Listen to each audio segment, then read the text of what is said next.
happy weekend. Your assignment for the weekend is to take $20 and flip it into 40 by Monday. Oh, that's a good challenge. Okay, I like that challenge. I like that challenge. Okay, so everybody who's watching the show right now, Michael's got a challenge for you. We're gonna take 20 bucks and legally, I'm gonna make it harder for you. Legally, turn it into 40 bucks by Monday. That gives you 3 days. Saturday, Sunday, technically 2.5 days to get yourself $40 off of 20 legally. So no swindling, folks. And I want y'all to figure out how y'all gonna make that happen. Y'all remember Tupac when he said that mama used to make a dollar out of 15 cents to go get a gallon of milk? I'm trying to tell you, we used to do this back in the day. Y'all got to figure it out. He's gonna go do some estate sales. He's gonna flip his. It is what it is. Now, I want to see if you guys remember this because have you ever looked at relationships? Anybody in a relationship right now? I know. I think Michael said something about being single. I know Bayside's married. Uh, we got a few other relationships that come onto the show on a regular basis. Talina is now single. Ruderus is in a long-standing relationship. He says estate sale apps will give you all the info, bro. Um, fintech is all over the place. So between estate sale apps, eBay, um, what was that other one that I can't remember off the top of my head? Not Pinterest. The other one that has dang, I don't even have that app on my phone no more. There was one, Offer Up. That's what it was. Offer Up, where you could just take photos of shit around your house and put it up for sale, and then the first person that gives you the right price for it can come and get it.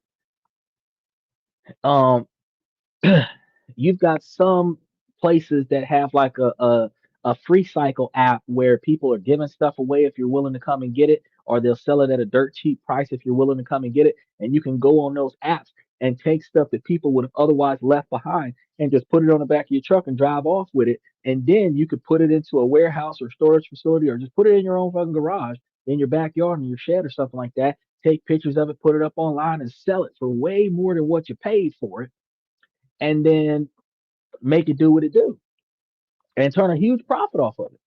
So Michael's right about that. But anybody look at their relationship lately and think that it's just simply fine? Not fantastic, not great, just fine. Ooh, Craigslist.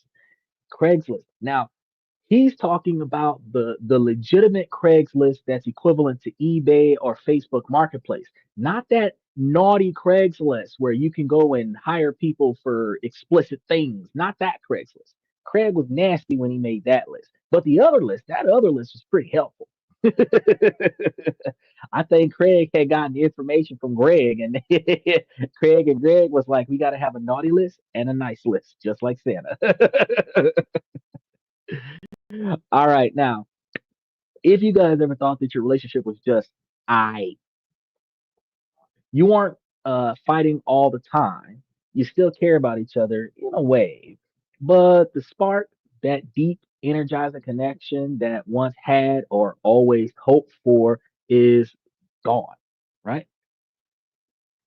You feel more like roommates than romantic partners. That's when you really start selling into the bullshit. More like business partners managing a life together, which I told you guys is probably really effective instead of fighting each other. Instead of like the soulmates on a shared adventure. If that hits home, you're not alone. Far from it. I got to be honest with you. That feeling of quiet disconnection is a common unspoken struggle. We just talked about a lot of it yesterday. While many people in long term relationships report being happy, some studies show that as few as 17% of people are truly connected with their partner. Furthermore, a significant portion of people, somewhere between 20 and 24% of married people, report feeling significantly lonely within their relationship.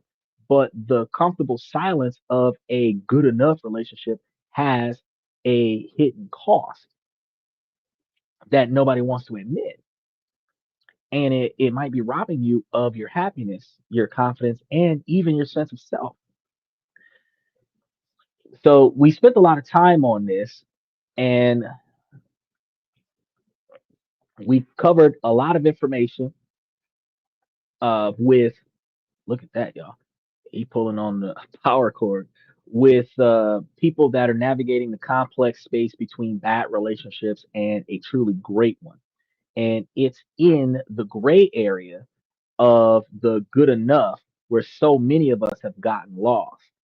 And it's not bad enough to leave, but it's not good enough to make you truly feel alive. And that's one of the things that um, we have had to talk about over the months, because a lot of the times, like, people get into bad relationships, and it's not a bad relationship like domestic violence or breaking stuff and stuff like that, but it's a bad relationship because they do not express the value in one another. They do not have shared goals. They do not appreciate each other. They just exist. They feel lonely. The only thing stopping them from cheating is duty to the relationship. They want out, but they don't want to say anything about it. They snap at each other, but they try not to have too many fights. Sometimes sleeping in separate rooms. They're existing. It's a bad relationship. And there are some relationships that a lot of the times, if you speak up as a man, you get talked down to by the woman, and then after being devalued as a man, you stop complaining, but you're also not happy. You put an extra effort into making her happy, but you're not happy, which is those individuals that live by the mantra of happy wife, happy life, where you're valuing her happiness, but that's it. Like, as long as she doesn't have anything to complain about, you're good because she's not complaining. Um, People don't seek love in every relationship. People seek attention, and they mask that attention with the identification of love, and they will accept that attention, even if it's negative attention, in a bad relationship. So I do agree with you somewhat, but they're not actually, there are a lot of people who don't want to be alone. And there's a difference between being in love or wanting to be in love versus not wanting to be alone. The wanting to be in love is the butterflies in your stomach, the anxiousness, the desire to be in the other person's presence, stuff to that effect. That's the love, right? But that love quickly turns into duty. That love quickly turns into the dedication and devotion and loyalty that is developed from the sacrifices made from the other person. That love quickly turns into the dedication and devotion and duty that comes from your repetitive behavior of choosing to stick with this, right? Whether you're happy or not. Love only goes so far. Dedication, devotion, and loyalty carries you the rest of the way. You choose to claim you love this person as an identity of your loyalty to that person, your dedication to that person. But you're not seeking love when you're in a bad relationship. You're not even seeking love when you're in a relationship. You're seeking a partnership that quite hopefully will be a long lasting partnership so that you don't spend the rest of your life alone. He said attention would work. That's what a lot of people just accept that. That is true. Lots of people can't be alone. Others are very comfortable being alone. Funny thing is, people won't admit this, but somewhere along the lines, being in a crowded area got you into too much shit, and as a result, you have decided to stay to yourself to minimize the chaos, which outside of naturally born introverted people, an extroverted person ends up becoming isolated and introverted based on trauma from being outgoing with other individuals. And until they address that, they end up staying to themselves so long that you develop a habit. A lot of times, men more often than women become self isolated, not only because of the trauma. It is going to be trauma related, though, believe it or not. It is going to be trauma related, but it's not going to be trauma related the way you think. Rejection imposes trauma, even if it's mild rejection. Simply being turned down every time he asks a question can devalue a person and make them more and more reluctant to ask in the first place. Um, Personal problems would discourage the person from asking in the first place. The after she says yes, the toxic relationship that develops could lead to him refraining from asking the question. Divorce, taking half of his stuff, could leave him to not asking the question. So self isolation can develop from these levels of trauma. They don't have to be severe areas of trauma. But then at the end of the day, there's still a situation where because they've done it for so long, that's all they're used to. So they have to break out of that trend of staying to themselves before they actually start going out and seeking relationships. But the other individuals that are just in that relationship after that, they just can't be by themselves. Michael says, love is a word, and we use it as a shield. We use it sparingly because you've got scenarios where people are like, oh, I love you, man. Oh yeah, I love you too, man. Thank you so much. Have a good night. And it's like, eh. Eric said, are men really meant to be tied down? Special shout out to Eric. He just got in tonight. No, no, we're not. No, we're not. Ladies, y'all are not gonna like this. I just want to let y'all know that this is a male perspective from a predominantly male podcast, and you can comment if you disagree, but I'm gonna tell you right now that men are really not meant to be tied down. I want y'all to understand that real quick. Men are not meant to be tied down. And I'm going to explain it to you where you can understand where I'm coming from with this. Now, you have to realize that natural selection, the laws of nature, men are supposed to procreate. They're supposed to protect their group, their pack, their tribe, their family, and provide for it, whether they're providing resources like food or shelter, or they're providing protection like getting beat up for them or getting shot at, or whatever the case may be, depending on the severity of the scenario. The woman's responsibilities is to support the needs of the man so that the man can go out and do what he's got to do to protect and provide, and usually care for the children to the magnitude of whatever the traditional ways back in the day would have been, where the household was cared for by the woman, when women voluntarily took on more responsible roles than what they do in 2025. Now, what you have to understand is that while women control conception based on their pro choice for abortion, the women selectively only give birth to one child per year. So they are supposed to selectively choose a mate that is supposed to be the one with the proper decision making skills to protect and provide. Women don't have good choices. Now, men are supposed to procreate. They're supposed to create the legacy. They're also supposed to provide knowledge to that legacy alongside the mother.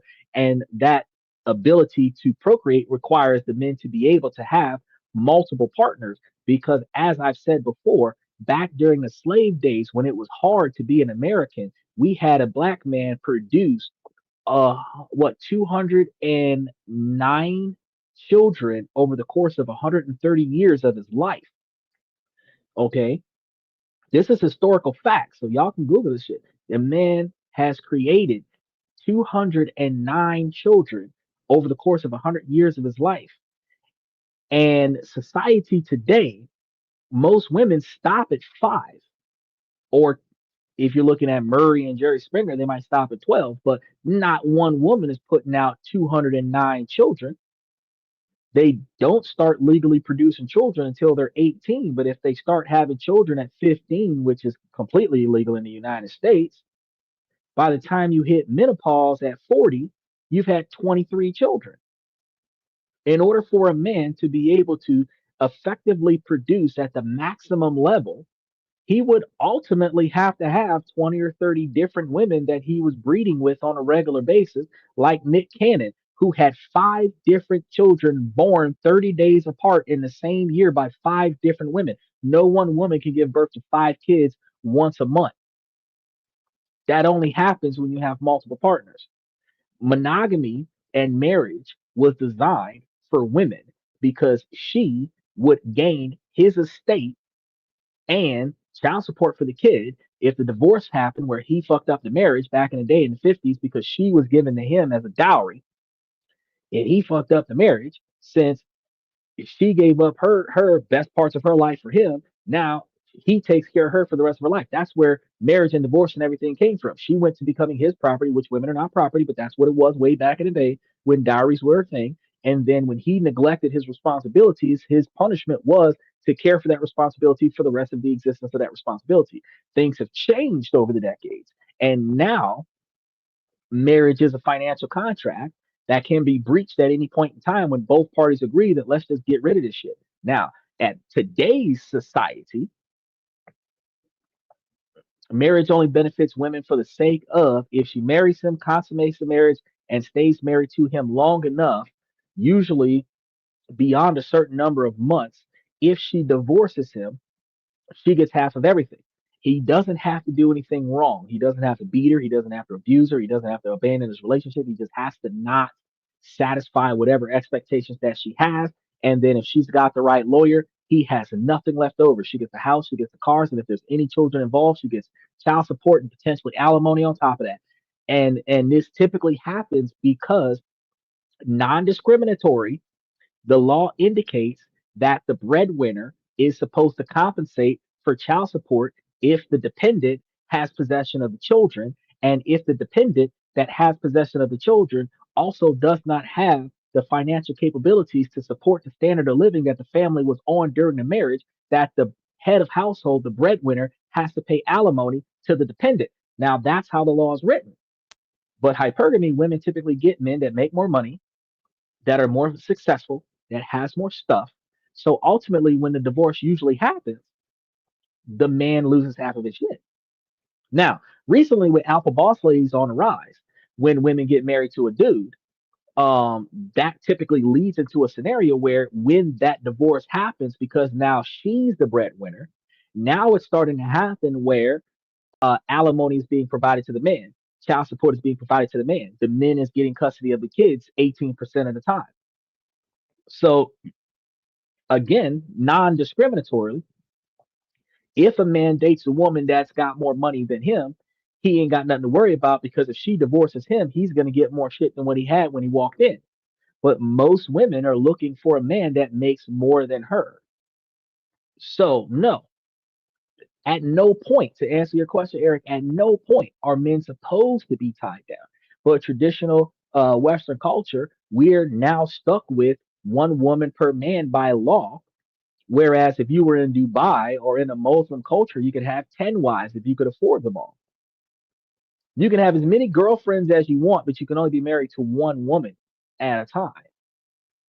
Michael says, I think mental scars are more damaging than physical. Both hurt. You're right. The mental scars in a relationship are going to be way worse than anything that, because a physical scar might last you 18 months on a broken bone, but mental scars could last you 40 years. You could still be going through trauma in your late 60s because of something that happened when you were 6.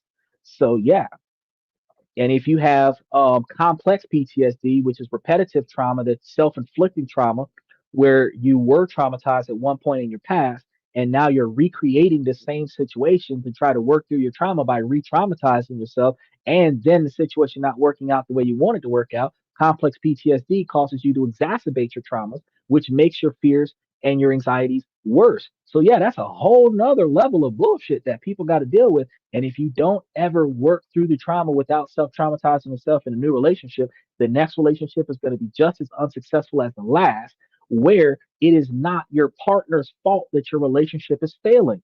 It's your past trauma that you have yet to address. Eric says, I mean, the stats show that like the divorce rate is over 50%, and men, although have a need for companionship, seem to thrive on being in their own habitat. Men Okay, so 70% of uneducated women leave men, and 90% of educated women leave men. 30% of men are at the most walk away from their relationship, but men leave women for only two reasons. One, because they're tired of the way they're being treated, or two, because she cheated on him and he just can't take it anymore. Women will leave because they're unsatisfied, not because specifically he did something wrong. Now, there are women that leave from abuse. There are women that leave from infidelity, but there are women that leave because he didn't spend enough money on her. There are women that leave because the man isn't readily available the way she wants him to be, even though he's working two jobs to provide for her standard of living.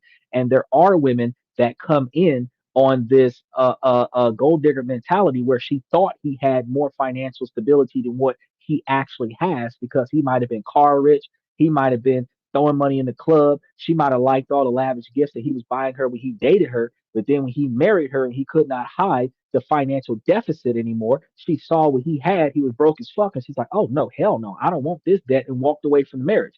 There's a lot of reasons why. There's some women who can find a more financially stable man and move on.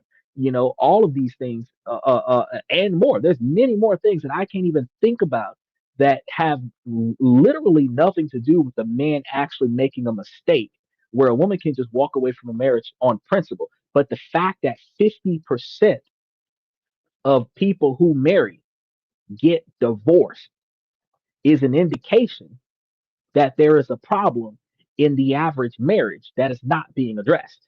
And apparently, marriage counseling ain't fixing that shit. uh, Michael said, "Is this the story of the Papa Bull and the baby on top of the hill?" Nah.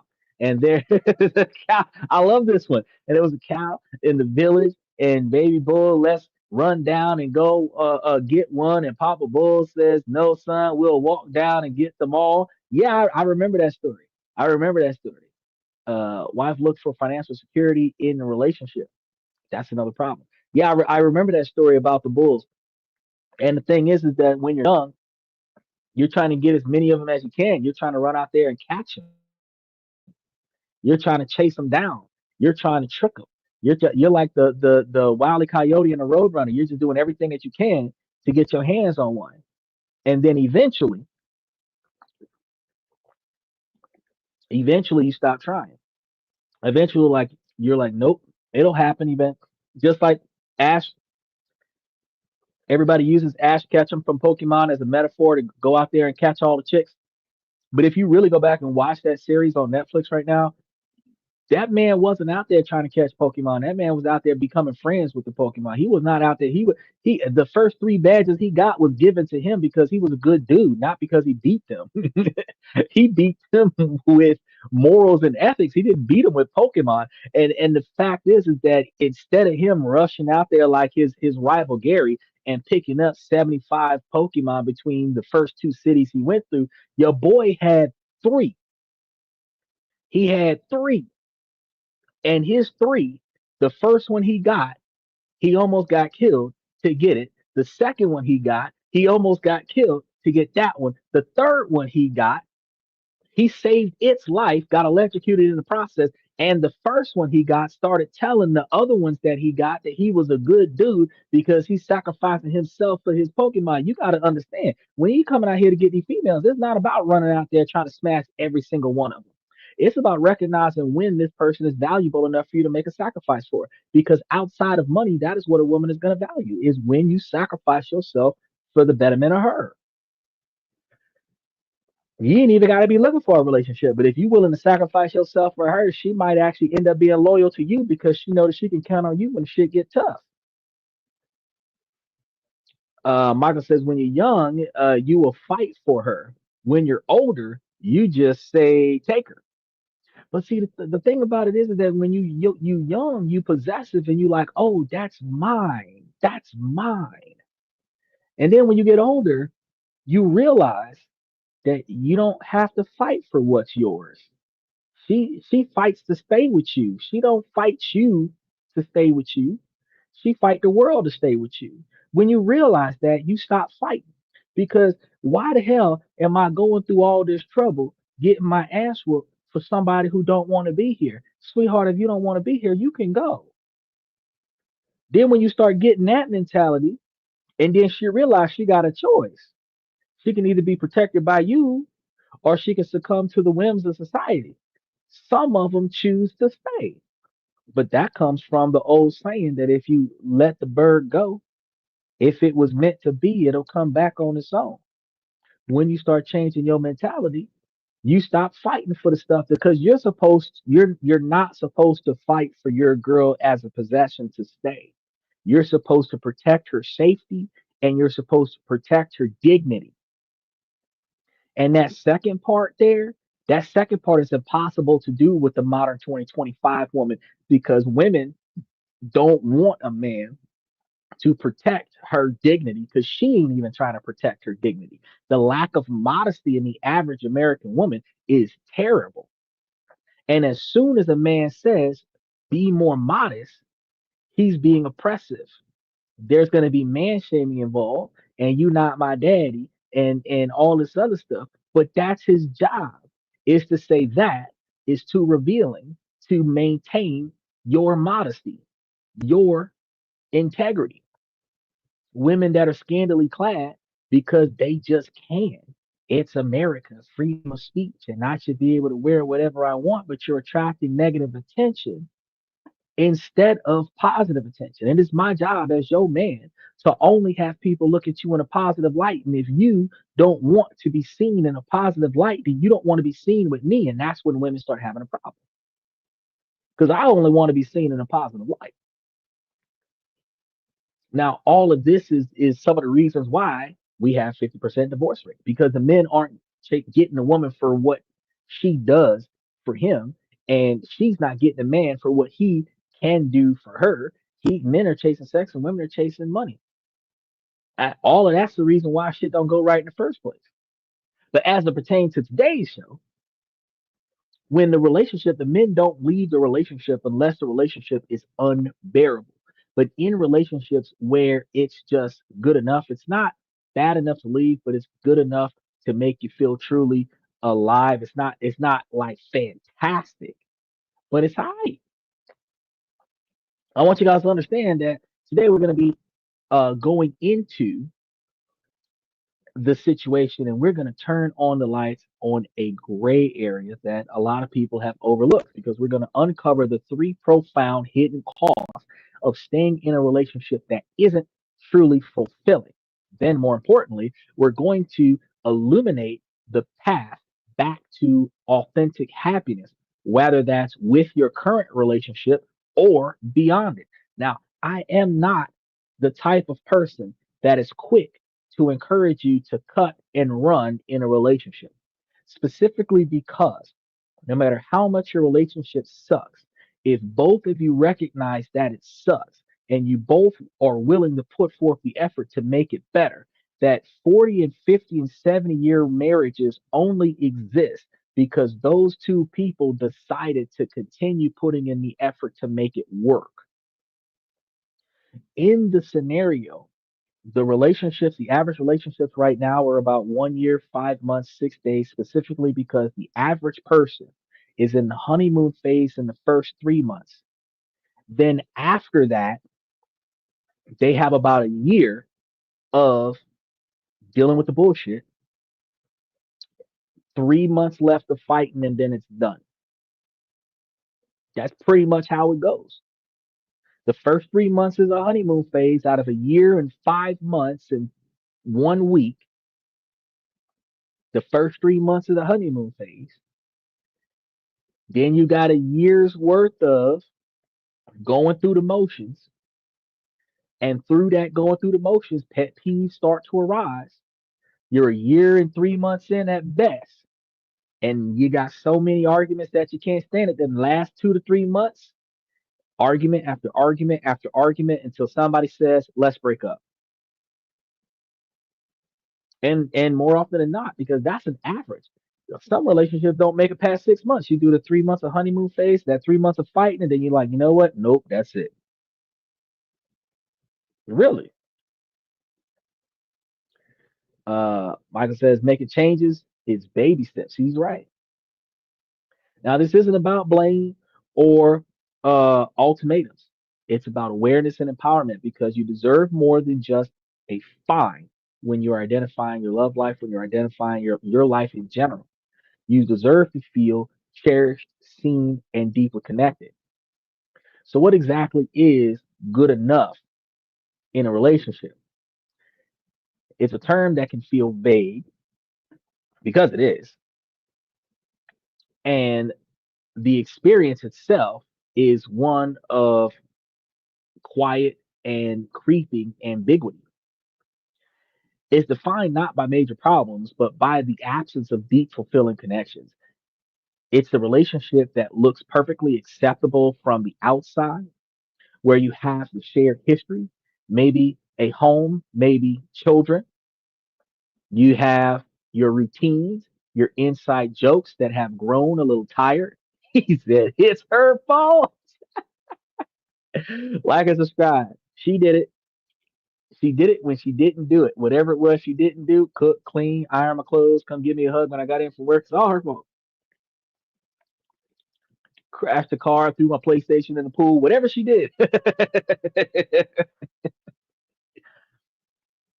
She did it. Now,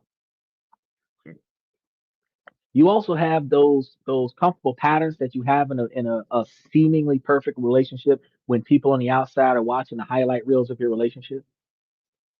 You recognize that there are no screaming matches, no slamming doors, no overt betrayals.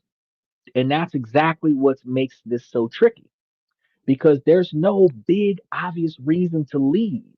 You start to question yourself. You ask, am I just being unrealistic?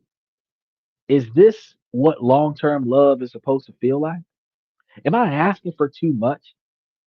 Society reinforces this doubt because we're surrounded by narratives that tell us relationships are hard work and that's the spark inevitably fades and that we should be grateful for a partner who is stable, reliable, and kind. And while stability and kindness are essential, they are the foundation, not the entire house. Some people tell you the same way I tell you, you're lucky to find somebody that's willing to put it with your bullshit. And we're led to believe that wanting more than that, wanting passion,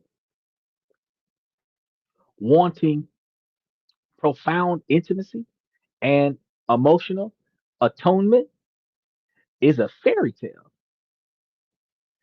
As a result, many people are conditioned to prioritize stability over soul level connections, often leading to a quiet pattern of emotional isolation within partnerships.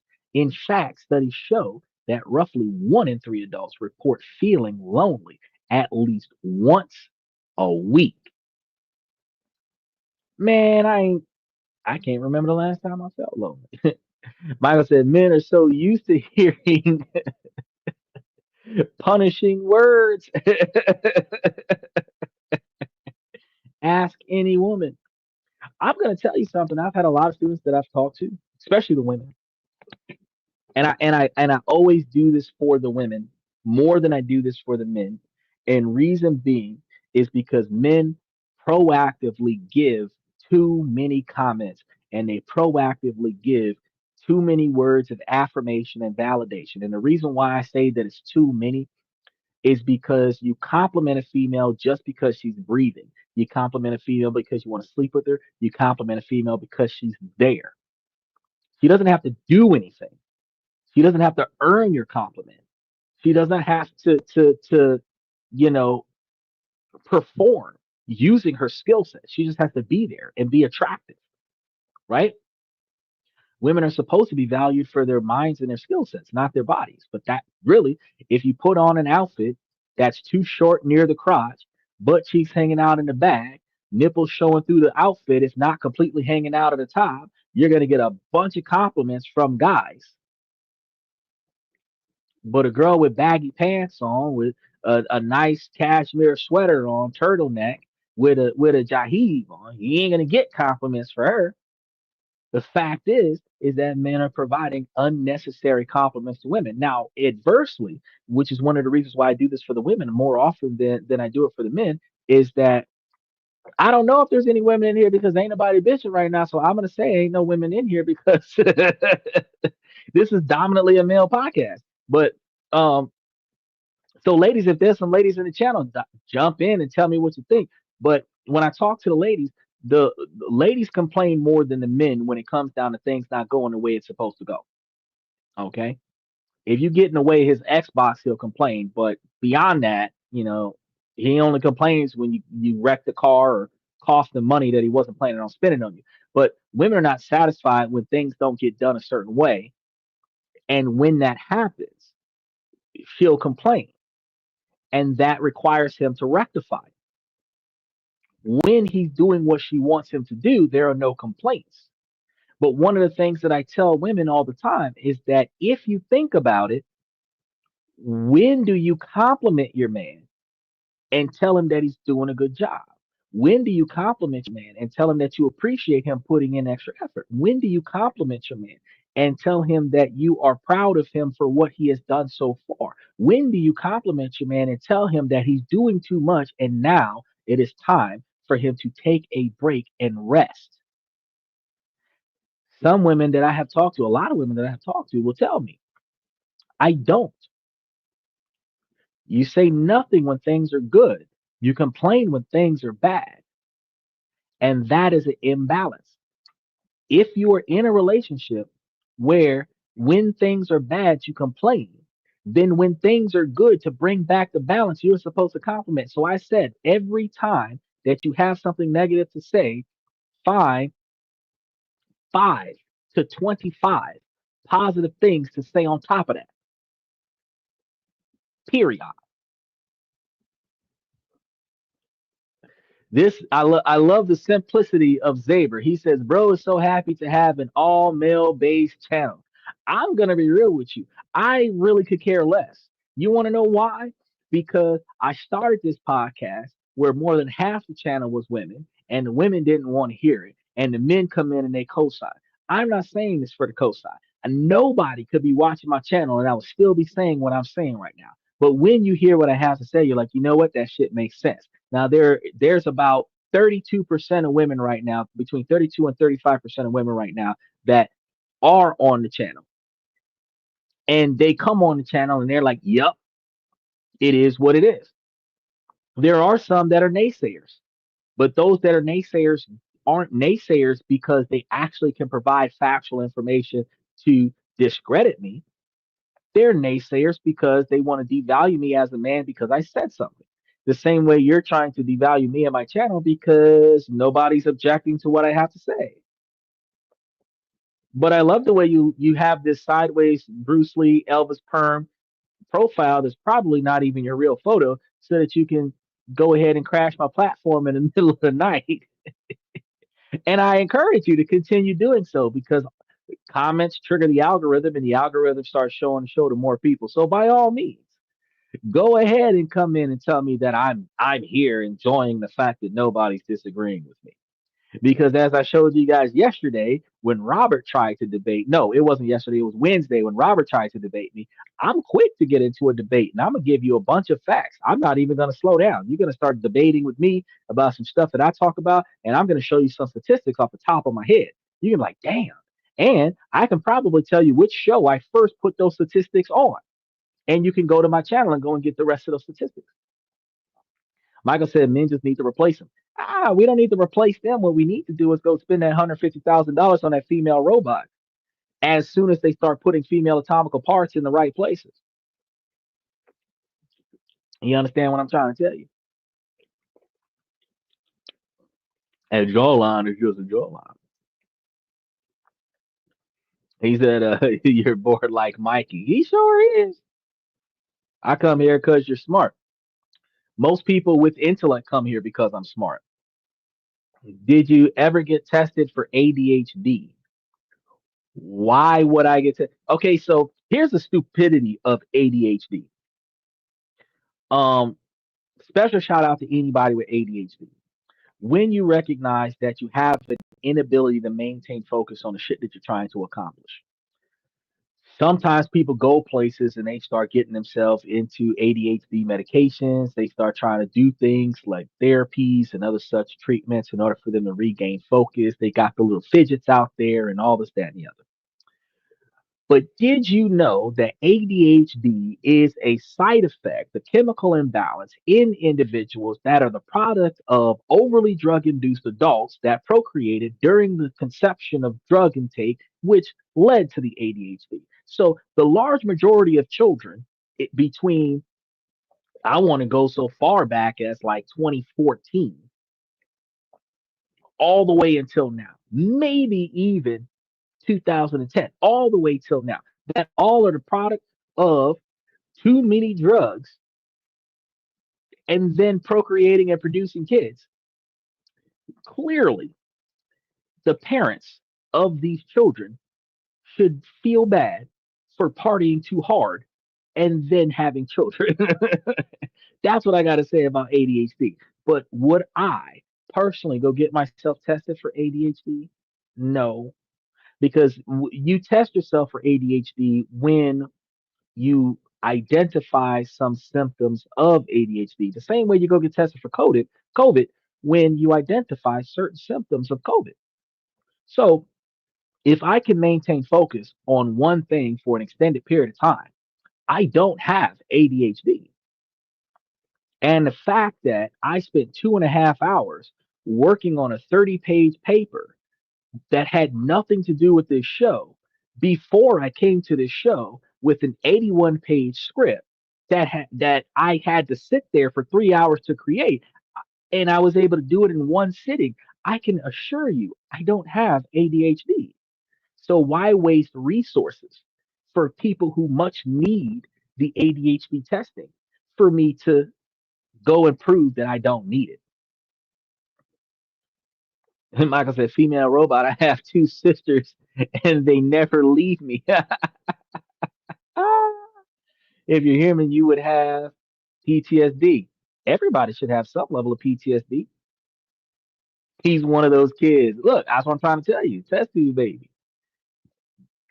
I mean, wouldn't you say you are not normal? No, I would not at any point in time consider myself not normal. I would also not consider myself not, I would not consider myself anywhere, shape, or form on the spectrum.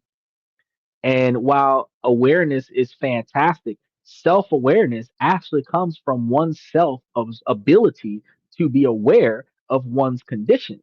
So if you recognize heightened levels of anxiety in certain situations, then you would recognize that you have anxiety. If you recognize that nothing requires you to feel sad, you recognize that you might have depression. If you recognize that you can't go to sleep when it's time for bed, you recognize that you might have insomnia. If you recognize that you eat when you're not hungry, then you might recognize that you have an eating disorder. If you recognize that you can't maintain weight regardless of how much you eat, you might recognize that your metabolism is abnormal, doesn't put you on the spectrum. I entertain these idiotic questions because individuals who truly have an issue, who may not recognize that they have an issue, have family and friends that support them and provide them with the help that they need. But typically, individuals, like Michael says that he's not normal, individuals, and I'm going to get on that for a minute, Michael, because what is inherently normal? Because you have socially acceptable and socially unacceptable, not necessarily normal. Normal is common, doesn't necessarily have to be okay. Because getting beat up on the side of the road by a police officer while pregnant was common, but that didn't make it okay. Think about that real quick. So this guy says, what if the recognition is self-inflicted and wasn't a condition before awareness of it came on? You're talking about the product of self-diagnosis. Well, the product of self-diagnosis that particularly causes individuals to have pseudo symptoms is still a scenario where an individual would have to look at symptoms and at least assume that they have those symptoms. And then by self-diagnosing, then they would start self-medicating, which doesn't necessarily fix the problem, which also means that they're putting themselves in an just like a complex PTSD, where you put yourself back in the trauma to try to walk through the trauma. It's not good for you, and it causes more harm than it fixes. Basically, gaslighting yourself, right, into thinking that you have ADHD, but you could gaslight yourself into thinking that you have COVID. You could simply just have sinuses that would have been rectified by Benadryl. But because you're coughing, sneezing, and sweating, which is all the symptoms of the flu, you go to the hospital and get you a COVID shot. COVID reflects the most complex symptoms of if you have the flu, do you have COVID? And if you have COVID, you have the flu. Doctors will give you the flu vaccination just to be safe. Think about that.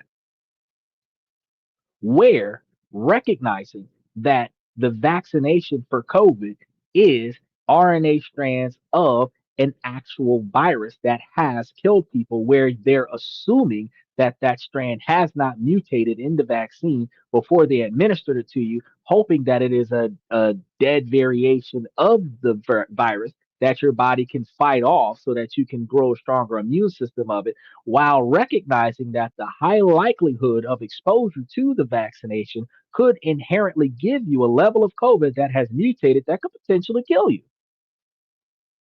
And I'm going to be honest with you, any medication that has in the side effects could result in death. I'm not fucking with that. Crazy people think they're normal. Yeah, and you got some that come on the podcast and swear to God that they're involved. Or he says psychological issues. Yeah, false realities. The pendulum swings both ways, buddy. So he says, you're saying if I keep telling myself I'm amazing, my body will start acting that way. Actually, yes. I'm going to go ahead and say that. If that is called faking it until you make it. If you continue to tell, that's why there's a lot of women that swear to God that they're a 10 when they're not. They swear to God that they're perfect so that their low self esteem doesn't kick in and cause them to be depressed about not being perfect.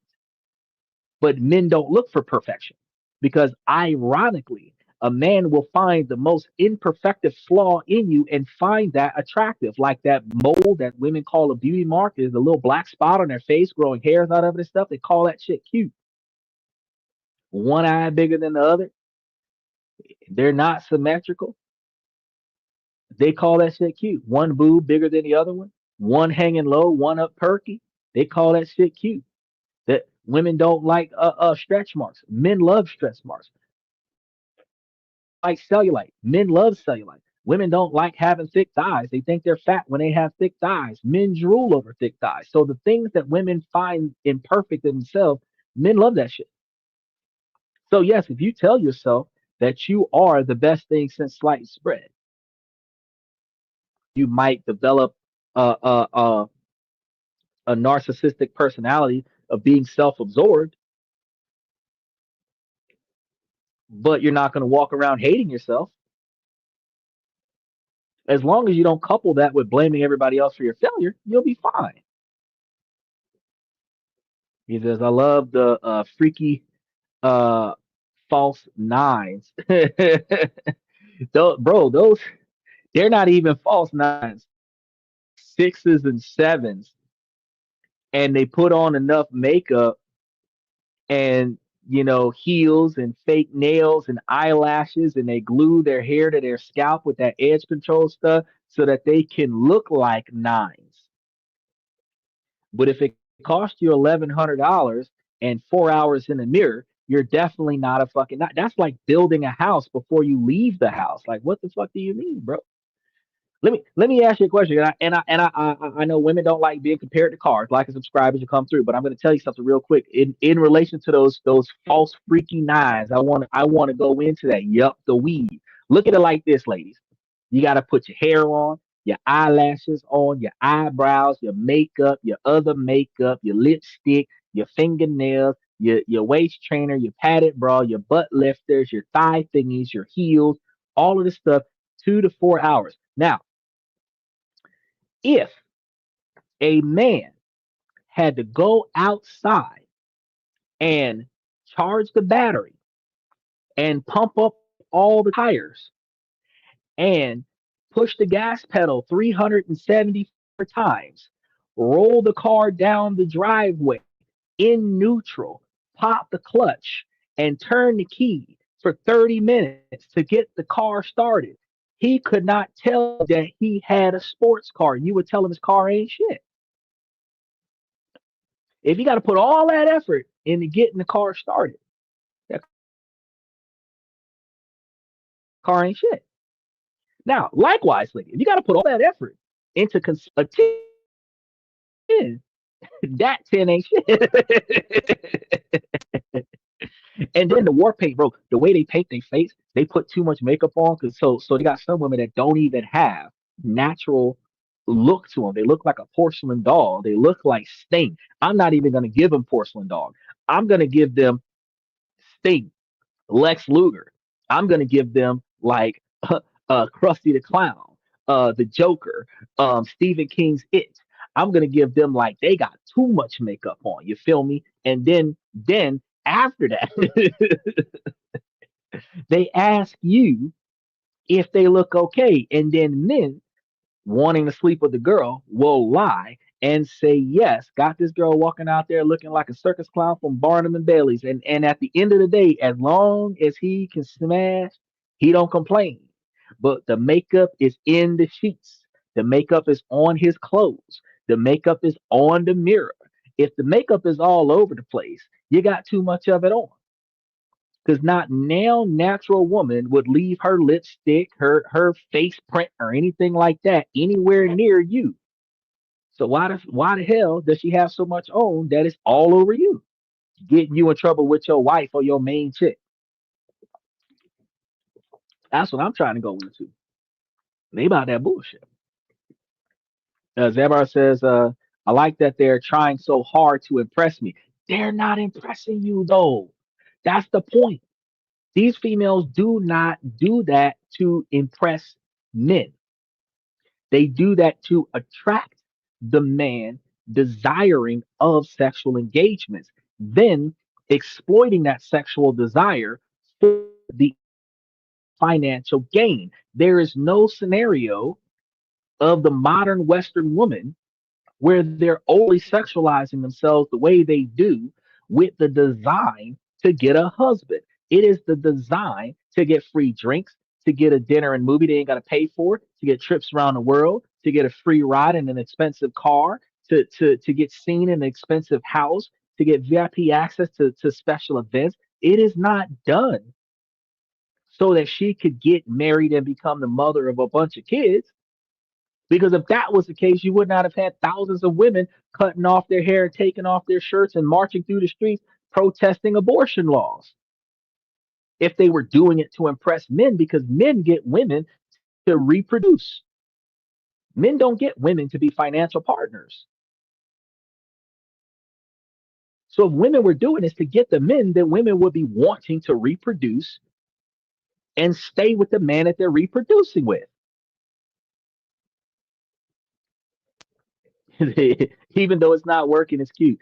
Shit ain't working. I mean, the hoish behavior is working for them because they can sleep around. They can have a body count of 2,000 these days, where back in the day, a woman with 10 was considered a hoe. These women got 10. You remember that girl that was over there in that Florida school that hasn't slept with 25 dudes at 15 years old? She got more bodies in one day than almost double her lifespan. And she 15 years old. By the time that female turned 25, bro, she gonna be an OnlyFans pro.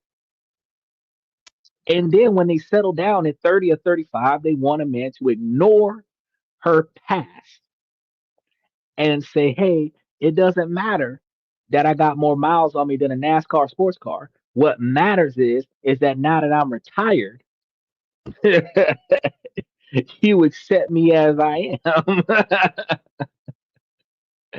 But I'm gonna tell you right now, when the women tell me that, I ask them, "Would you buy that car that Paul Walker was in on his last day?"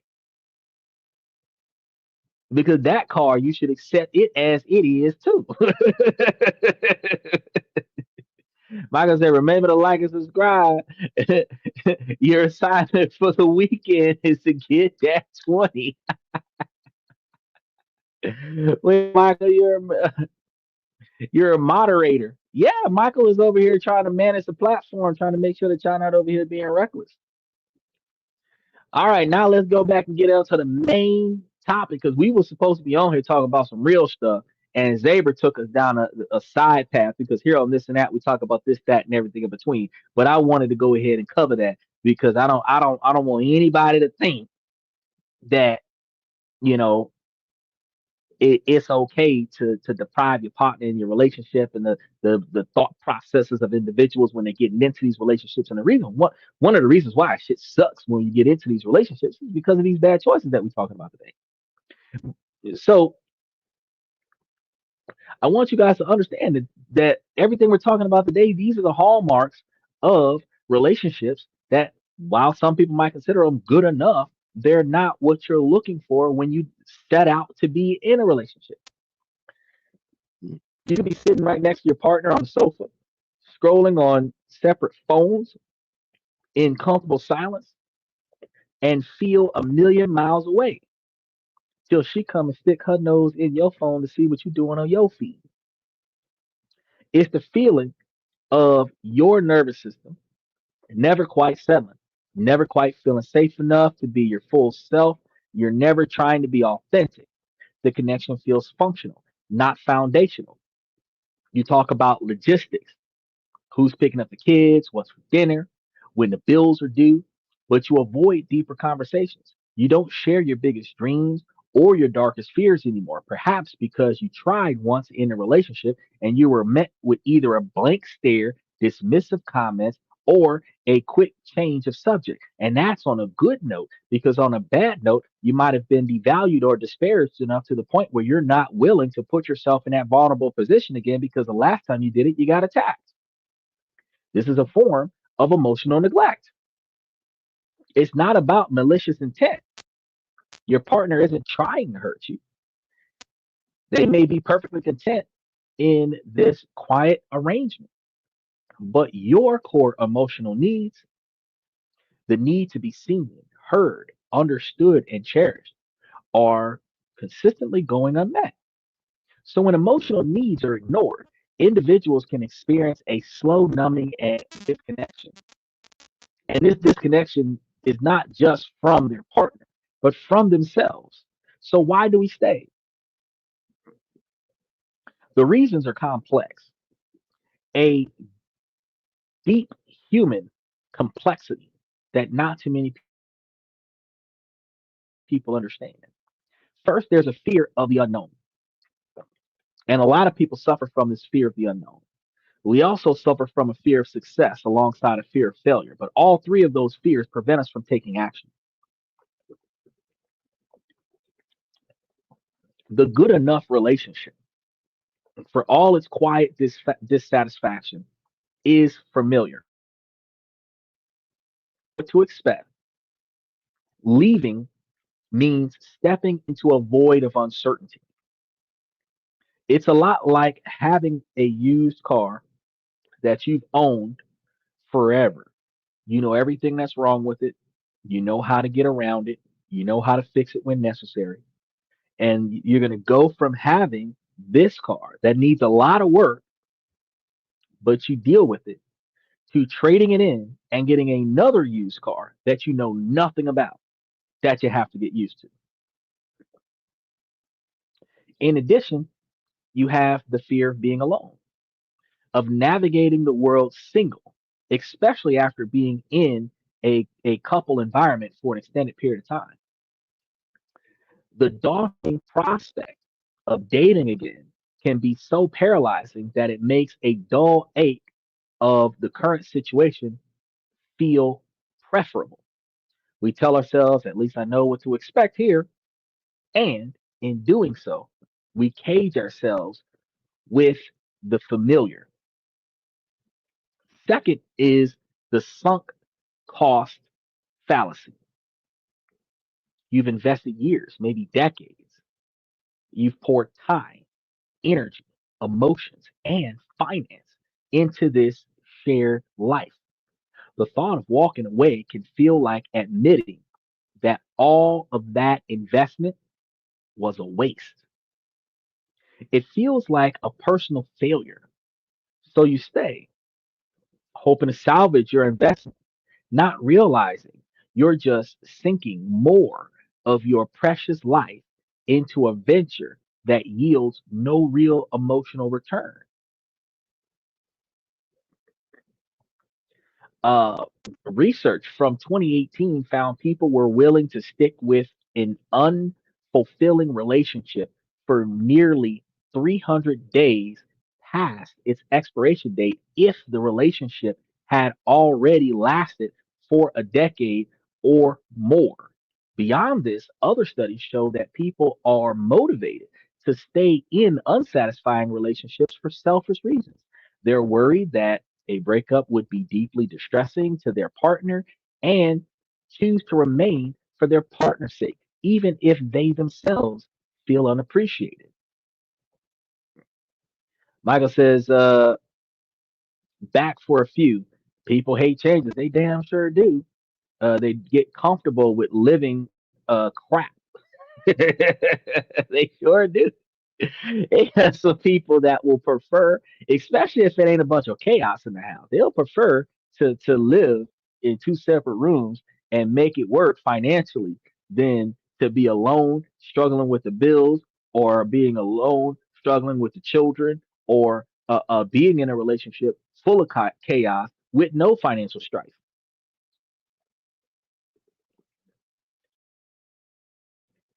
Think they'll take peace over prosperity in some situations. And then there's the quiet, insidious belief that this is all you deserve. That low self esteem I was telling you all about. This is perhaps the most tragic reason of all. Over time, living in a space where your deepest self isn't seen or celebrated can lead you to believe that your deepest self isn't worthy of being seen or celebrated. This belief system, often rooted in the low self esteem, makes it incredibly difficult to make any changes. Where you start to think, who would want the real me anyway? Maybe this is as good as it gets. These are the things that people tell themselves, where the good enough relationship isn't a passive state, it's an active drain. It's a low grade fever that slowly saps your vitality. And the cost of living with this fever are far higher than most of us realize. They are hidden thieves of our well being, operating in the shadows of our daily lives. So let's bring them into the light. This is the core of what we need to understand today. The cost of a good enough relationship isn't a one time payment, it's a tax levied on your soul day after day.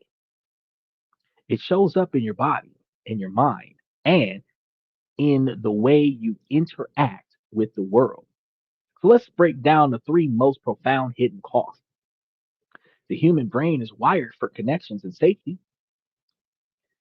In a truly secure partnership, your nervous system can down regulate. You can relax, knowing you are accepted and loved for who you are. The good enough relationship, however, can create the opposite environment. It can be a breeding ground for a specific kind of low grade chronic anxiety that can be incredibly damaging over time, which, might I add, leads people to the type of relationships where they feel insecure that their partner might be leaving them, cheating on them, or something to that effect, where they're overly anxious to the magnitude of jealous behavior or overly clingy behavior because they feel like they're not performing well enough in the relationship to keep their partner in the relationship while not putting in the effort to change that shit.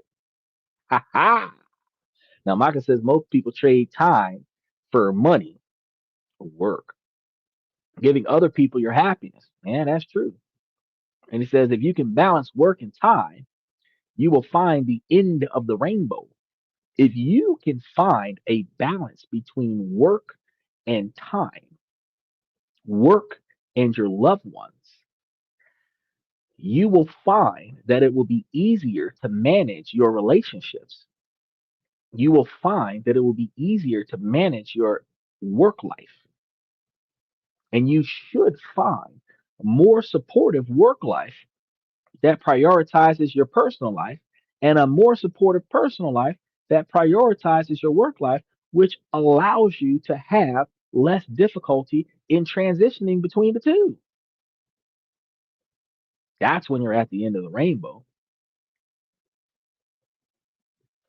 Special shout out to Steven. He says women tend to always be like that.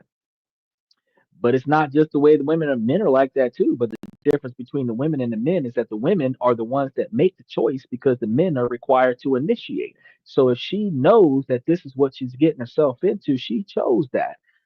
The difference between women and men in this dynamic is that while there are men that behave the exact same way women do, men don't know what they're getting into because the first 6 months, the man is trying to convince the girl to stay without ever putting any effort into finding out if she's a problem.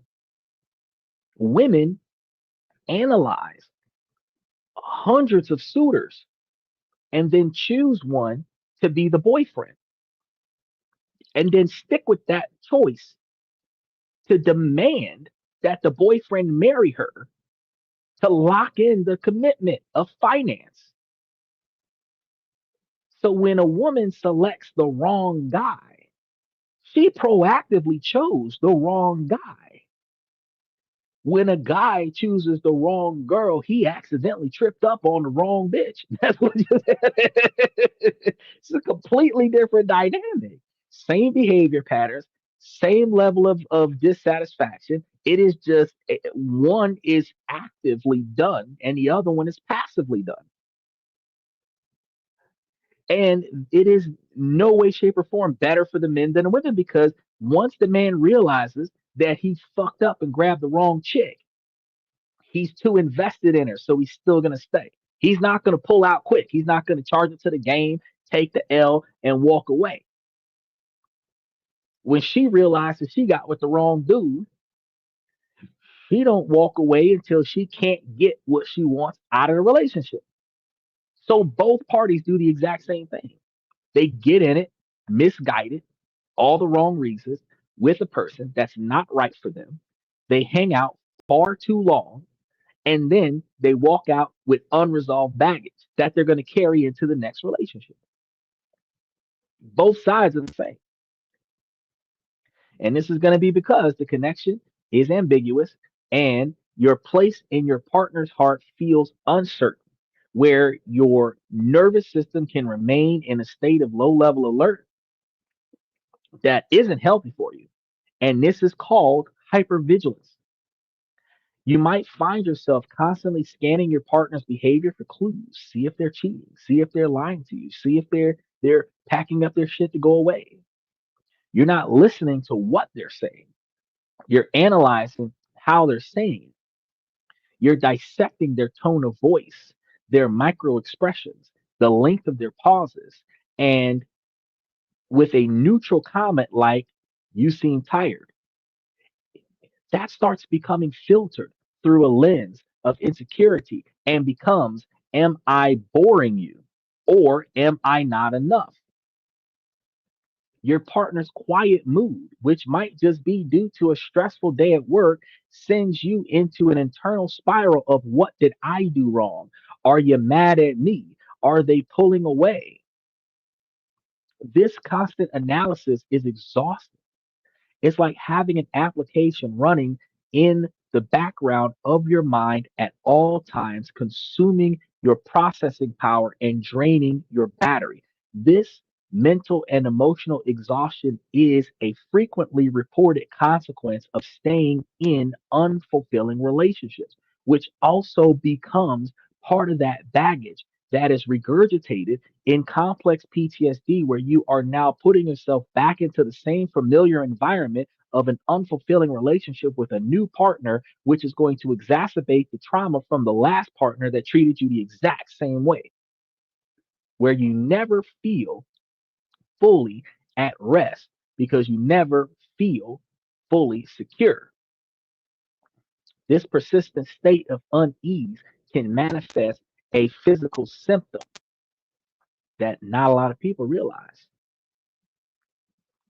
Research links poor social connection to a 29% increased risk of heart disease and a 32% increased risk of stroke.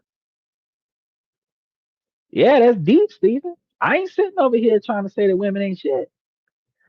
You get you a good woman, that's the best thing that could ever happen to you. But if you get you a bad relationship, that is a alright relationship, it's a just good relationship, it's a content relationship, you fuck around and put yourself into an early grave talking about some happy wife, happy life.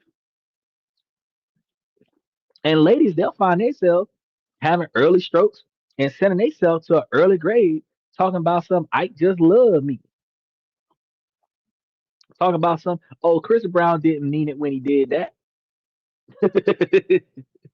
Ray Rice was just playing when he was in that elevator. Mike Tyson was practicing for his new video game. OJ was just joking when he did. Look, y'all, look.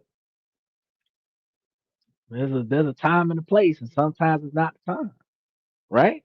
I'm trying to tell y'all there's some emotional tolls that can happen to you by staying in a content relationship. Because there's a difference between content and happy. Not too many people realize it can disrupt your sleep, which can cause digestive issues. Irritable bowel syndrome is going to come from heightened levels of stress and anxiety, which is a side effect that also can be manifested from fibromyalgia, where fibromyalgia can be exacerbated by stress and anxiety. So while stress and anxiety can be caused from fibromyalgia, fibromyalgia can cause stress and anxiety, making that an infinite loop of deteriorating health.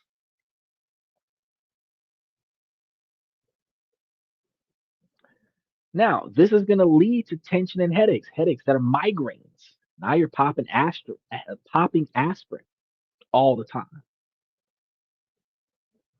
This can contribute to a feeling of being perpetually on edge, tense all the time. Y'all know what I'm talking about. Y'all be sitting somewhere minding your damn business. Your wife touches your shoulders, and you resent her touching you, but you don't really say nothing about it. And when she touches your shoulders, you tense up, and then, oh, honey, why are you so tense?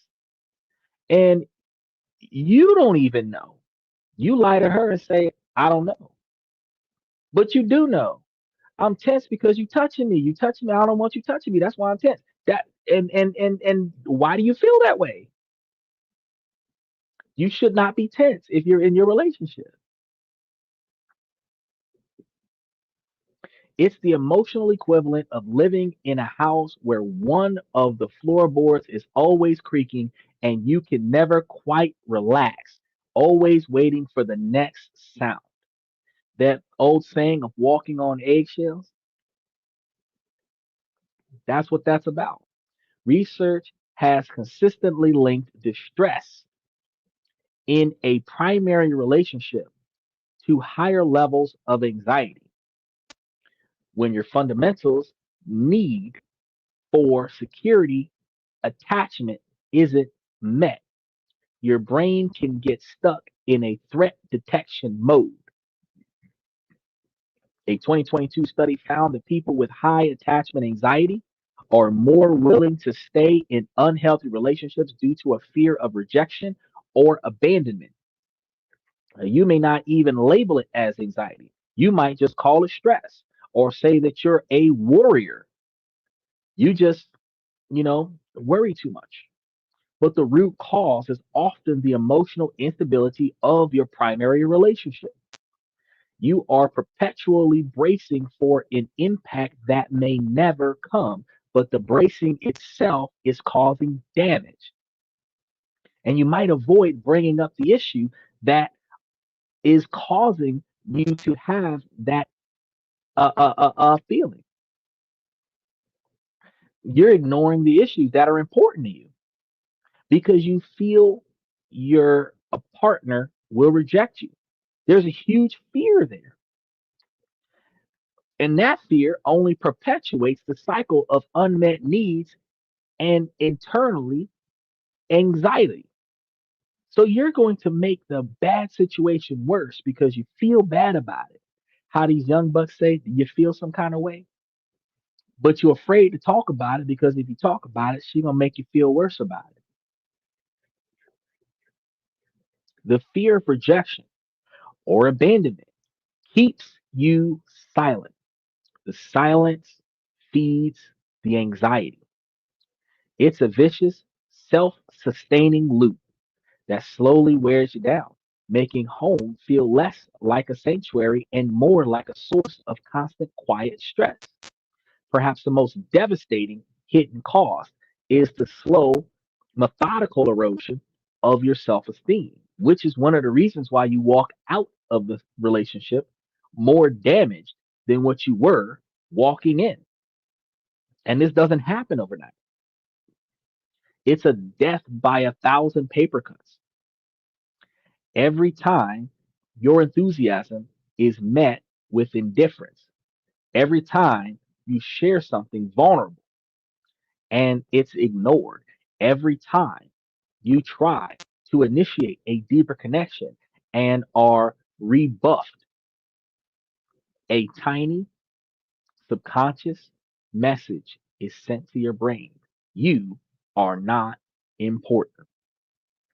Your needs do not matter. You are not worthy of being truly seen. Over months and years of these messages compounding in your head, they calcify into a core belief. You're being too internalized with the lack of external validation. A person's self esteem is deeply intertwined with their relationship satisfaction, and low self esteem can distort your entire perception of the relationship, creating a feedback loop of negativity where you start to believe that you are the problem. Research shows that individuals with low self esteem are more inclined to think their partners see them as negatively as they see themselves, which can cause them to distance themselves to avoid potential disappointment, which in turn reduces satisfaction for both partners, where you might stop trying to share your thoughts or feelings, not just with your partner, but with anyone, where this is because you've been conditioned to believe that you aren't interesting or valid. Your confidence begins to wane into other areas of your life. You might hesitate to speak up in meetings at work, second guess your decisions, or withdraw from friendships because you feel you have nothing of value to contribute. The constant self criticism that low self esteem breeds can lead to persistent feelings of sadness, anger, and anxiety, which further impact your social function. This erosion of self worth is a key feature of codependent dynamics, where you start to derive your sense of value from your partner's approval, an approval that in a good enough relationship, an I relationship, is inconsistent or completely absent altogether. You might find yourself people pleasing, contorting yourself into a version of you that you think your partner wants, all in a desperate bid for a scrap of validation. But because you're trying to get your needs met from a source that is unable or unwilling to meet them, you are left perpetually feeling inadequate. The internal monologue of someone whose self esteem has been eroded by their relationship sounds like this. Of course, they don't want to hear about my day. It was a problem. It was probably boring. That's what you might tell yourself. I shouldn't ask for help with this. I'll just be a burden. I'm lucky they put up with me at all. See how that sounds? You start to believe that you don't deserve a partner who is genuinely excited to see you, who actively listens to you, who cherishes you, your mind, and your spirit. Researchers suggest that people with low self esteem are more likely to stay in unhappy relationships precisely because they fear rejection and resist addressing the problems, believing that speaking up will only risk the relationship they feel lucky to have. This isn't just a feeling, it's a deep seated belief that you are fundamentally not enough. And that belief, born in the quiet dissatisfaction of a good enough relationship, can become the lens through which you see your entire life. And the final and perhaps most tragic cost is the gradual disappearance of your authentic self. In order to keep the peace and maintain that fragile stability of a good enough relationship, we often begin to process a self suppression. This is part of men's self preservation, but ladies, y'all do this too. We start to unconsciously sand down our own edges to avoid creating friction. It starts in small ways. Maybe you love debating politics, but your partner finds it stressful, so you stop bringing it up. Maybe you have a loud, goofy laugh, but you've noticed they cringe slightly when you do it in public, so you learn to muffle it. Maybe your greatest joy is getting lost in a museum for hours, but they get bored after 20 minutes, so you just stop going. One by one, you pack away the parts of yourself that don't fit neatly into the relationship. You suppress your desires, your opinions, your quirks, and your passions to maintain the status quo. Over time, this isn't just about avoiding conflict, it becomes a survival mechanism to cope with the chronic disappointment of not being met in your fullness, where you might develop a kind of emotional numbness, and it becomes less painful to feel nothing than to feel the constant sting of your needs going unmet. This is a psychological defense to emotionally neglected people, where you disconnect from your own desires to protect yourself from the pain of them not being fulfilled. The results of this is very profound. When you start experiencing the loss of identity, you have to so long being one half of a quiet, compromised we that forgot who you I is. You look in the mirror one day and feel a shocking sense of unfamiliarity.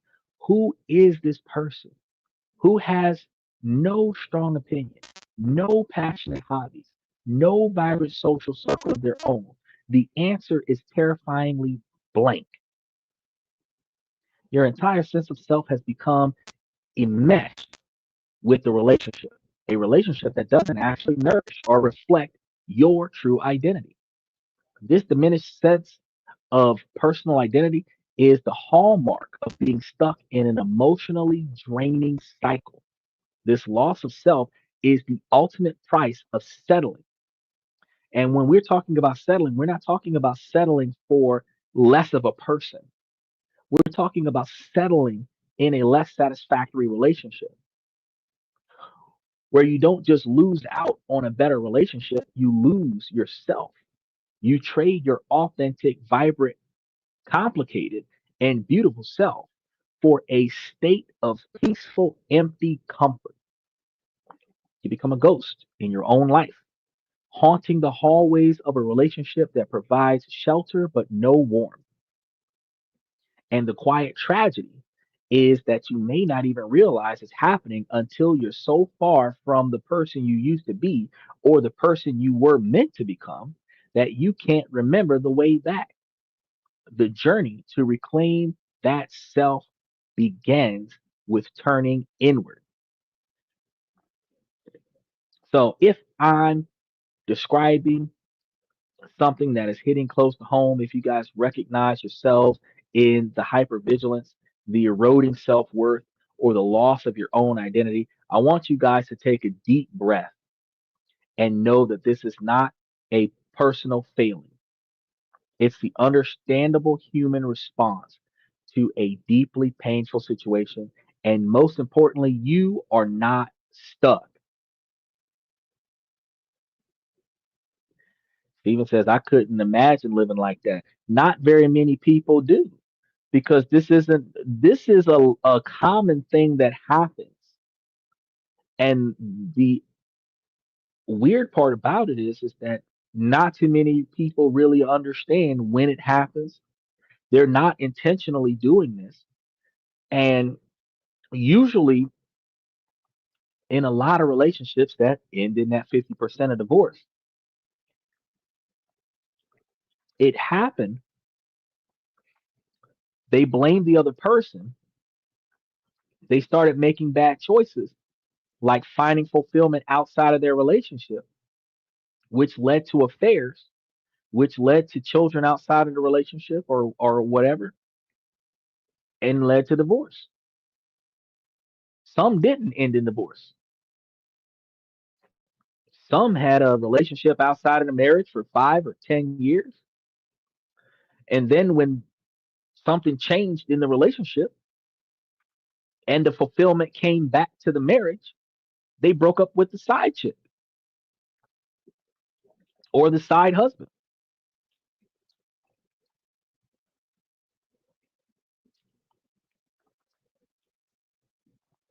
If you listen to what I'm telling you guys tonight, and you're not in that situation right now, if you keep this in your mind, when the situation starts looking like it might go this way, because this isn't per se a toxic relationship where you have to cut and run from the other person. This is a situation where both of y'all sometimes just stop trying. Y'all got used to being around each other and y'all just stop trying. Y'all might be working too hard to maintain the finances in the house and you're too tired to try. Relationships take work. Roommates don't take no work. So if the bills are getting paid and y'all ain't fighting, y'all might not really be doing much towards the relationship because one of y'all working nights, the other one's working days. One's working two jobs, the other one's working at least one job and taking care of the kids.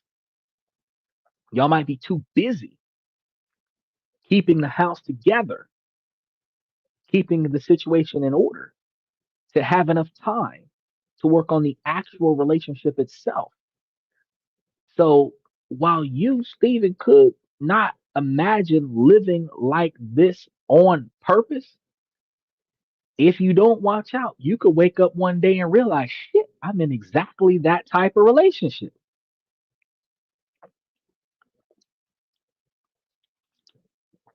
The first step in fixing a problem is recognizing that you have a problem. So you have to recognize these patterns first, because this is the most powerful step towards changing them. You might start by understanding that you personally are not happy, or you might actually start recognizing that your partner is not unhappy and you don't know why because you don't recall doing anything wrong intentionally that inadvertently caused your partner accidentally to be unhappy.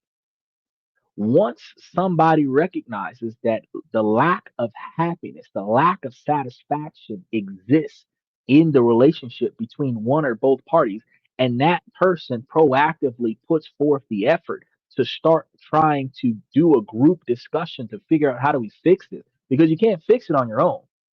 If the other person's unhappy with you, you got to find out from them, why are they unhappy? If you're unhappy, you have to proactively tell them why you're unhappy. You can't fix it by yourself, but you proactively can say, hey, family meeting, because one of us ain't smiling right now. If you want to go deeper on this particular type of journey of self discovery,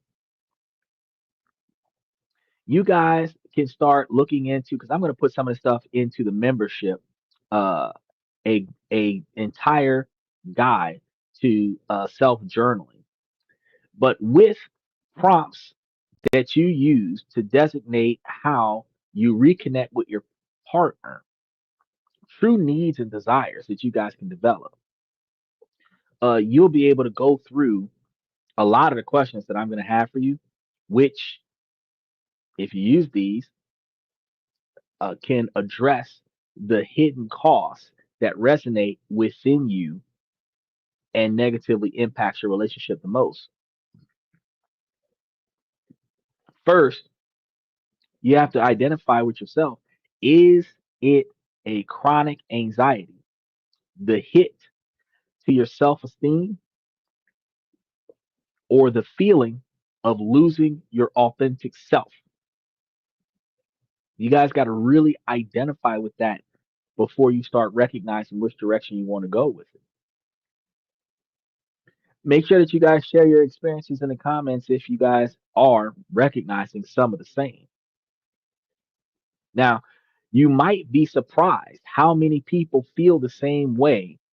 And if you guys are reading each other's stories, then that would be a more powerful reminder that you are also not alone in this. Now, hearing all of this can feel overwhelming and even bleak, because we've been talking about it for a few hours now. But I want you guys to be very clear. The purpose of identifying these costs is not to create despair, but to create a catalyst for change. Because the solution is not necessarily to pack up your bags and leave tomorrow. The path to authentic happiness is an inside job first. It's about self reclamation, it's about rebuilding your so that you can make decisions from a place of strength and clarity, not fear and desperation. So let's walk through the three essential steps on putting the path back together, including some methods that you may not have considered.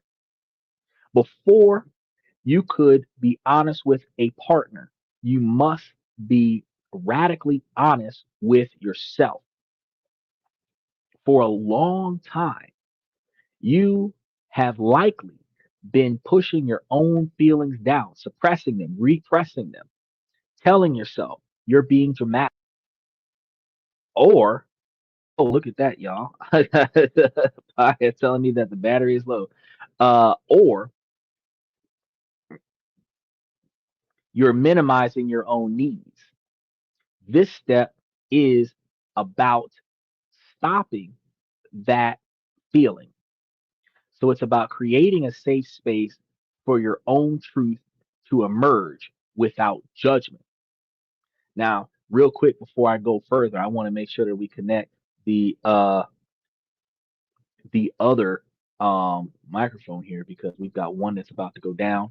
And this is one of the reasons why I bought two of these from Timu, because when these things need a charge, hold on.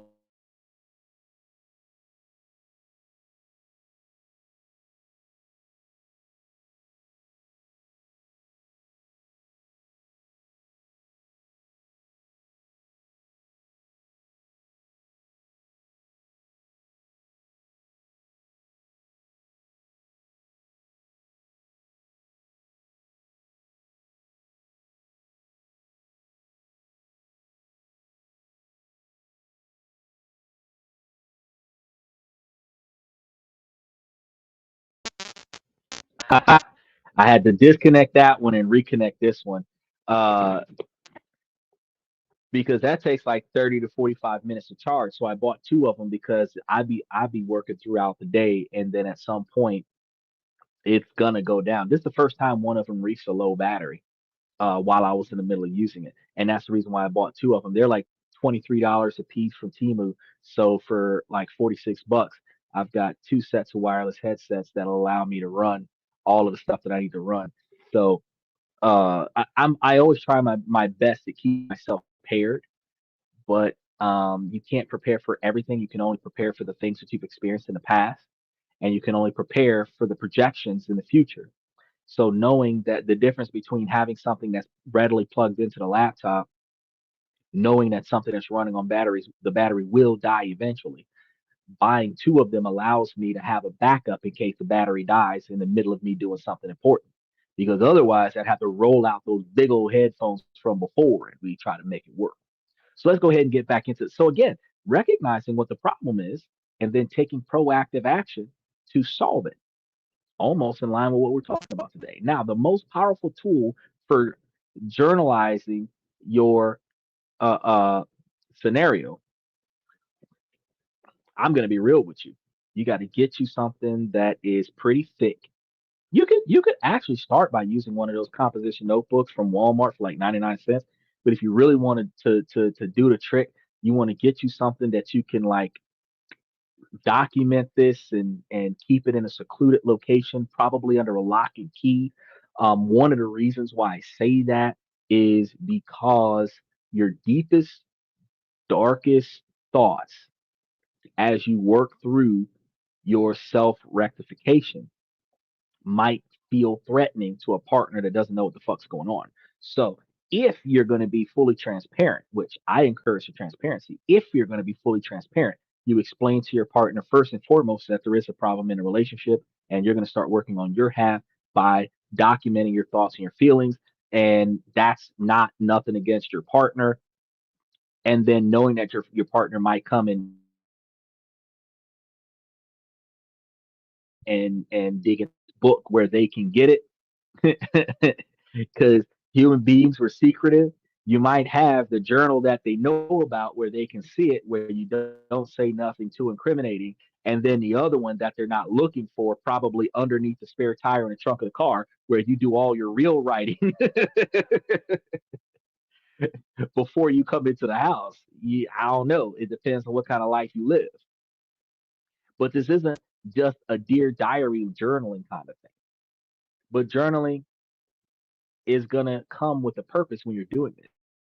Are about 15 minutes a day where you will not be interrupted. And this is one of the reasons why I said you might have one journal at the house that your partner knows about and then another journal hidden away, because if you carved out two 15-minute time slots where you're journaling in the journal that your partner will see, and then in another time out of the day you're putting all of the other stuff that you want to get off your chest in a journal your partner will never see, you could do that.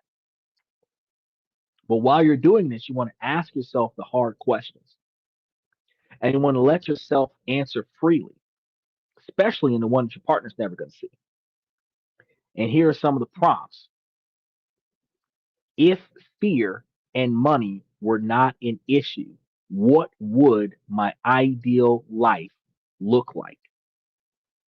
What would my ideal relationship feel like? Okay. I'm gonna give this part to you guys over on the YouTube channel. For those of you on Twitter, if you want these questions from the comment section on the YouTube channel, make sure that you go to YouTube, like and subscribe, because the comment section replays in real time. But what I want you guys to understand is if fear and money were not an issue, what would my ideal life look like? And what would my ideal relationship feel like? That's some questions that y'all got to ask. When I'm in my day or week, do I feel most like my true self? What am I doing and who am I doing it with? So when I'm in my day or my week, when I'm in my good mood, what am I doing and who am I doing it with? Okay. We got some more questions here that y'all need to be writing these down. What are three core emotional needs that are consistently going unmet in my relationship? Make sure y'all like and subscribe as y'all come through here. These are some of the things that y'all need to be asking yourselves about your whole life, but mainly the relationship that you're in. Here's another one. Write a letter to your younger self, the one who first got into this relationship. What would you want them to know? I'm trying to tell y'all, this is some deep stuff.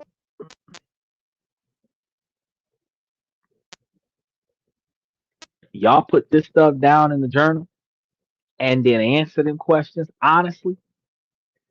Y'all are gonna find out that y'all gonna have some real deep. If you write the questions down today and then get into the book later this week or later this month and just answer that question with how you feel in the moment when you open that book, you will be amazed what you write. An unorthodox but powerful addition to this is to perform a somatic inventory. Our bodies hold on to and unloose. So find a quiet moment to lie down and do a body scan from your toes to your head. Don't just notice headaches, ask questions. Where in my body do I feel the stress of this relationship? What does the tension in my shoulders have to say? Look now, this isn't just wiggle your toes and see if they respond. We talking about some legit uh feelings here. Uh-oh. Hold on. It said that's it dipped over to the other internet.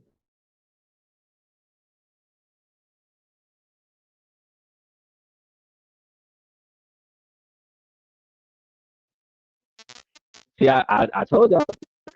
I told y'all. Backup Wi-Fi just kicked on. Trying to keep the show alive. The internet crashed. I'm trying to keep the show alive. All right, there we go. Back onto the regular.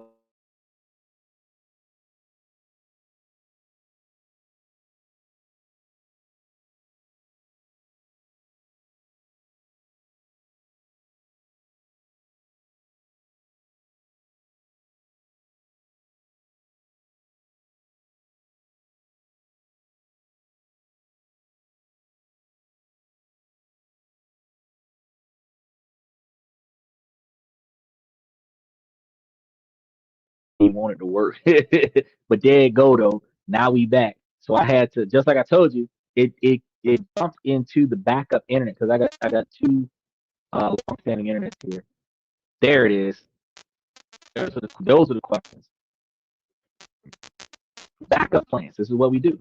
I had to find me a backup plan for the internet connection. The other one you want to ask yourself is what emotion is trapped in my tight jaw? And I didn't even think about that question. And you know where this one comes from? When you're experiencing something that angers you and you clench your teeth and you kind of just like hold on to that, like probably grinding it a little bit, which that could file down your teeth at a young age. What and clenching your jaw for extended periods of time can develop TMJ, where you start having muscle spasms in your jaw. These relationships are not always uh, uh, just I. These relationships can sometimes cause you the kind of health issues that cost you more money than being single, and you're not even in a relationship that's fighting. But this practice of asking yourself these questions, going through the understanding of where these body aches are coming from, this connects you to your body's wisdom, which often knows the truth long before your mind is ready to admit it. It's almost like having a trick knee or something like that, where you had an injury way back in the day, and when the pressure changes, you can feel the pain, which you recognize that that pain isn't genuine pain. That pain is pressure change, and you recognize that that pressure change means it's about to rain. You start feeling discomfort. You're like, ah, the storms are brewing. That's some old folks. Yeah, Steve, I know that it started out with the freeze, but it's supposed to come back on me soon enough. Let me see, because the internet uh changed over, and when the internet changed over, we were supposed to be buffering back into a uh fixed scenario, because what happened was not too long ago the internet switched over to the backup, and when it switched over to the backup, I froze on my side. There's like a 20 or 30-second lag there, and then you guys experience it, and then it reconnected me, and I don't know if the sound traveled when the picture traveled, but it was a lot of wildness. So I have to adjust it. But oh boy, hold on. There it is. I gotta cut that. There we go. All right. That'll help us move things along real quick. So the purpose of these exercises is to gather data about yourself. It is so reacquainted that you do these types of studies for yourself, because if you are able to reconnect with yourself, with your own inner world, this foundational step will be one of the best parts of acknowledging your own value before you ask anyone else to acknowledge your values. Now, once you have a clearer sense of your own needs, the next step is to begin reintroducing your authentic self into your relationship. Now, this is often going to be the scariest part, because while I statements are the gold standard, sometimes you need to break a pattern in a more unconventional way, because when we start talking about I and you, people start feeling attacked. So instead, another circular conversation piece would be the we need to talk conversation that goes nowhere. And you got to understand that when you try a pattern,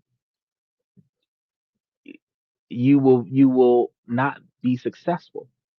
So you need to do something that's going to interrupt the pattern. This means changing how this is going to you're going to change how you're going to address a situation, when or where you're going to have the conversation. Because if you always have a tense talk in the kitchen at night, you already know that when both of you are in the kitchen, somebody's going to start talking shit. You're like, oh Lord.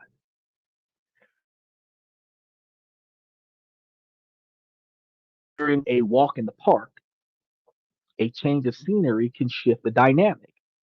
Because if those tense talks always happen in the kitchen at night, you're going to be tense when talking starts in the kitchen at night.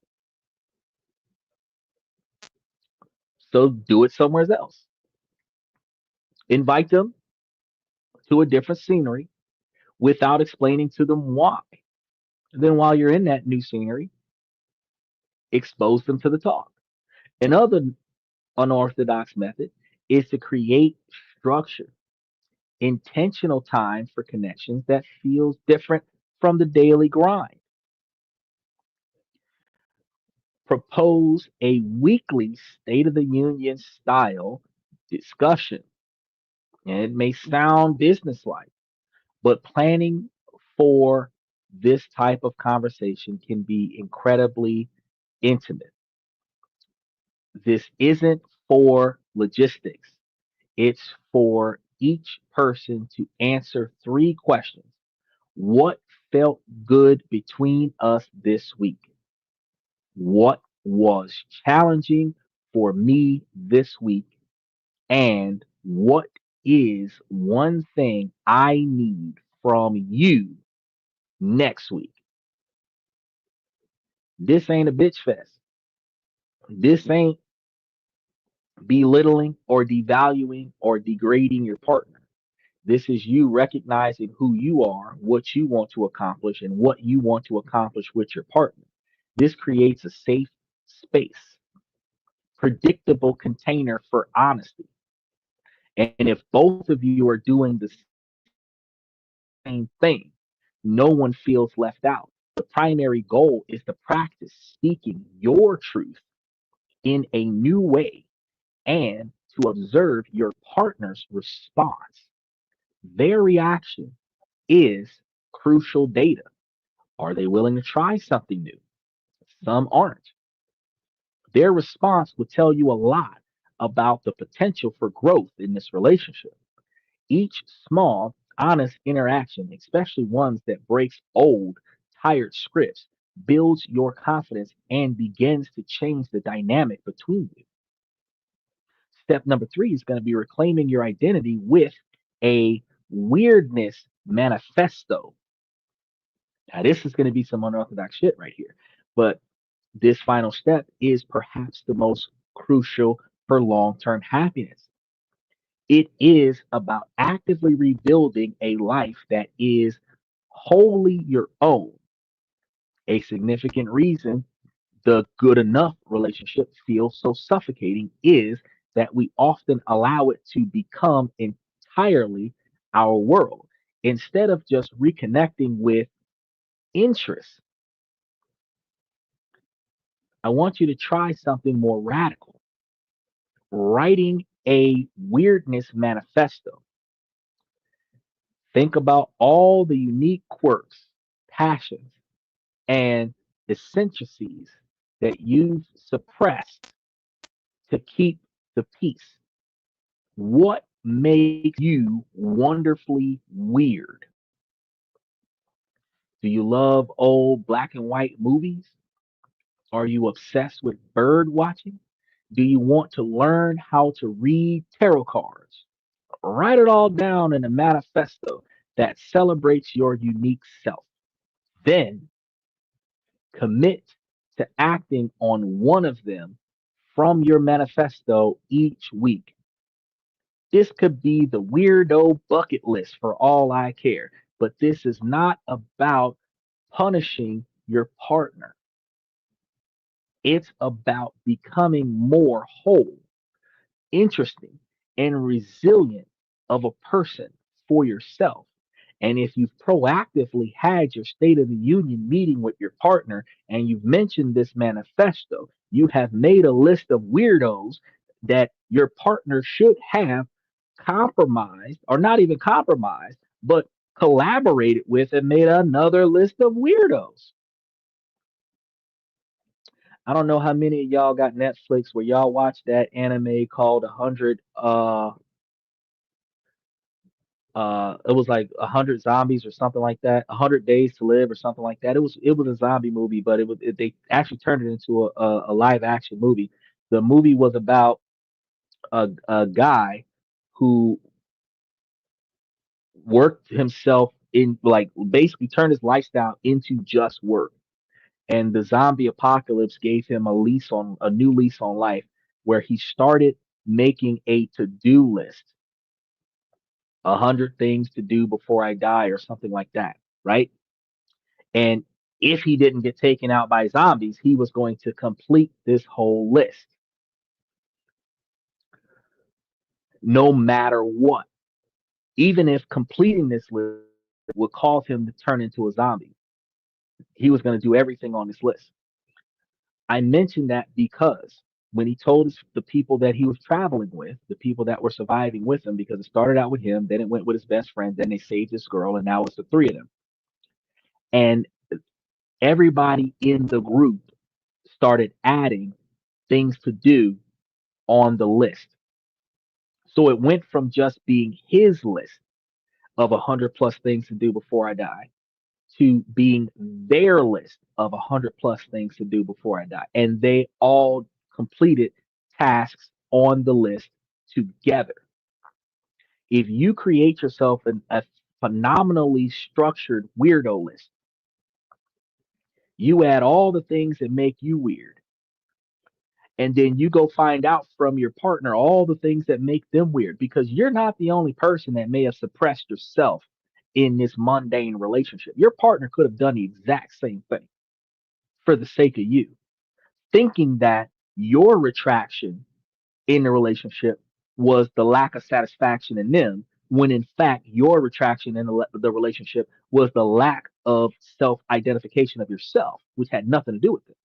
So you might have been retracting yourself and they might have been retracting themselves, and y'all both have become something that y'all don't want to be. So if you start making your weirdo list, your partner might be able to dive in on this weirdo list, and then y'all could take turns doing weird stuff, which brings even more excitement into your relationship.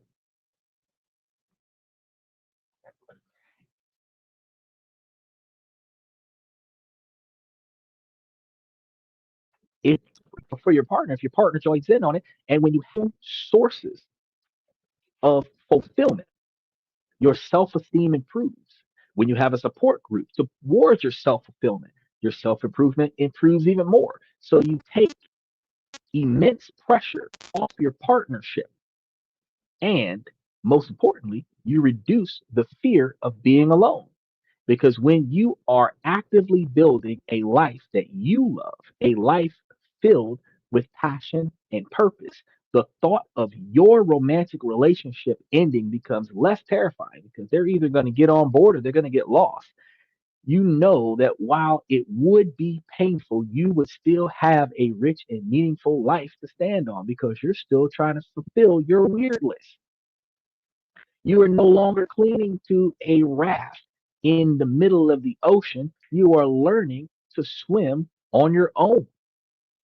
The idea of a good enough relationship is one of society's most comforting lies. And we're told to settle for it, to be grateful for it, to not rock the boat. But today we've seen the truth. The comfortable, quiet boat of a good enough relationship isn't just sitting still, it's drifting into dangerous waters. The hidden cost of chronic anxiety, eroded self esteem, the loss of your very self, the health issues that develop from that are far too high of a price to pay for the illusion of safety. And you guys have to understand, if you're still with me right now, you need to really understand that you are not powerless. The path forward begins with not a dramatic confrontation, but with a quiet revolution within yourself, where it begins with radical honesty, giving yourself permission to finally acknowledge what you truly need and feel through both your mind and body. It continues by breaking old patterns with new forms of communication. And it's solidified by reconnecting with your own interests actively and unapologetically, rebuilding a life that fills you with joy and purpose independent of anyone else. The journey is about reclaiming your right to a life that is more than just fine. You deserve a love that energizes you, a partnership that celebrates you, and a life that feels authentic, vibrantly yours. The very first step is the one you've taken today, acknowledging that you are worthy of more. The next step now is up to you. If you guys have found tonight's show to be helpful and I've given you guys some clarity, please put forth the extra effort to like and subscribe on the YouTube channel as well as if you're following us from Twitch and Twitter. Hitting those notification bells for all the shows that we've got lined up for the upcoming week will allow you guys to not miss out on the future discussions that we have on building healthier, happier relationships and financial investments that aid you guys in your ability to improve your financial status. And if you're feeling particularly stuck in these patterns, I highly recommend that you watch the show that we have coming up soon on understanding anxiety and attachment, which delves deeper into the why behind some of these feelings. With that being said, that's all the information that I've got for you guys tonight. We've crushed a lot of stuff. Uh, I want to start off by saying, ladies, as long as the situation doesn't make sense, I want to keep asking you, ladies, to make it make sense. So, ladies, please make it make sense. Fellas, we're almost 70% now. We got a lot more women coming in. We're almost 70%. of the membership is male followings, and this shows from the male's perspective. I give you guys a lot of information, aid you in your ability to become higher value men, not only financially, but also in your personal lives with your emotional and psychological states. But ladies, this information is not exclusive to the men. Y'all can take this exact same information and apply it to your own lives and make yourselves higher value women as well. In order for you to find success and happiness in your life, you have to make the changes in your life that is depriving you from that success. In order for you to find a more valuable partner that is beneficial to you, you have to first benefit yourself. The other half of that is being willing to change the things that are not compatible with the partner that you value. That does not mean that you abandon yourself. That means that you navigate putting in effort to validate the partner that you expect to validate you. Reciprocate to the partner that you expect to invest in you. Work on the shared goals of your partner the way you expect them to work on your goals.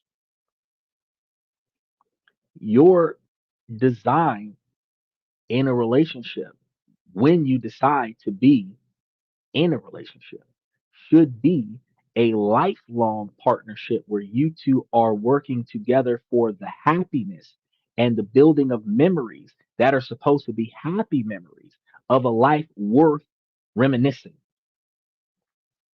not just existing in a cog turning wheel scenario where you are no longer financially striving.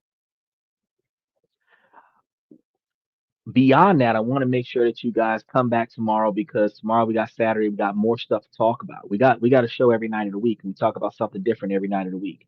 All of our shows are on replay after the live ends, and all the information that I put into the comments section. If you didn't get it during the live, it plays in real time on the post replay.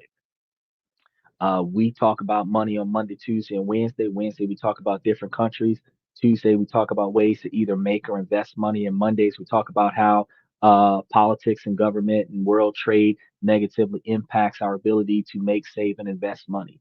Thursday, Friday, and Saturday, we talk about ways to improve ourselves, improve our relationships, our network, and our business lives. Sunday is questions and comments from the fans, where we talk about this, that, and everything in between, from STEM topics to sensitive, controversial topics to relationship topics. It really depends on the people who come into the show uh, and comment in the comment section. Um, with that being said, I really appreciate you for coming to the live, Steve. Special shout out to Eric. Special shout out to Michael. Um, we had quite a few people in here. Zabar for appropriately bombing the show today. I really appreciate you guys for coming to this and that, where we talk about this, that, and everything in between. Real quick, special shout out to Steven IEMK from Twitter. And then Red Void and Omni81 from Twitch, and Ruderus and Bayside and Mr. Satellite from YouTube.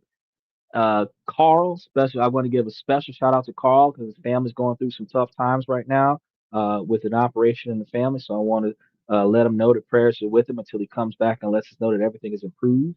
Bayside's wife came out of surgery, so hopefully everything's going well with her. He hasn't come back and given me any bad news. No news is good news, in my opinion. So I really appreciate Bayside, and hopefully his family's doing well as well.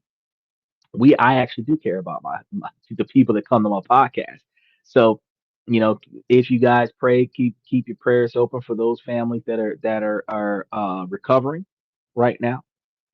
Beyond that, I want to thank you guys one more time, and I'll see you guys tomorrow night.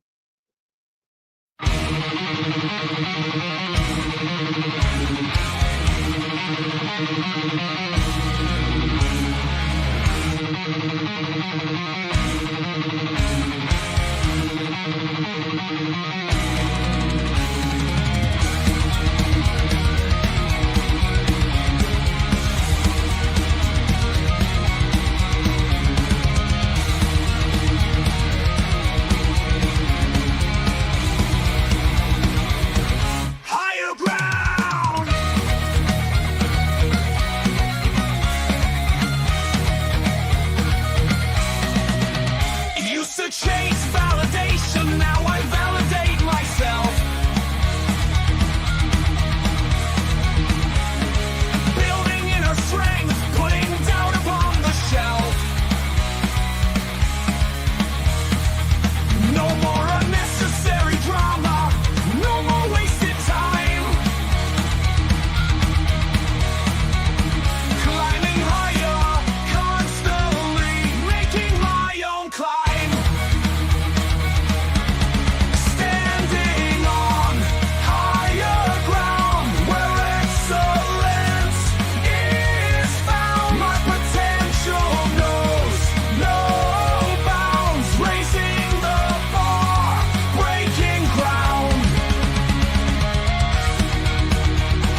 My network is my net worth. Choose your company wise.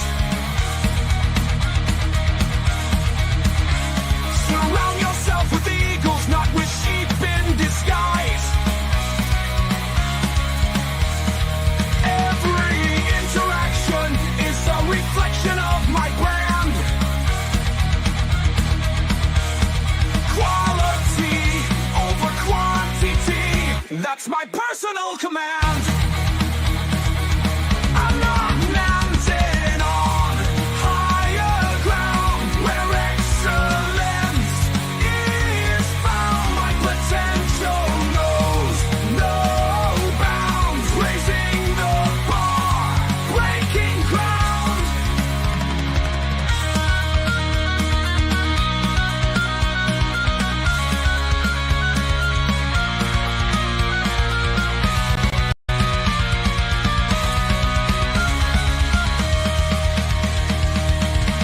I'm not just living, I'm manifesting my vision, cutting through limitations with surgical precision. My expectations are my compass, my respect is my shield to mediocrity and chaos. I will never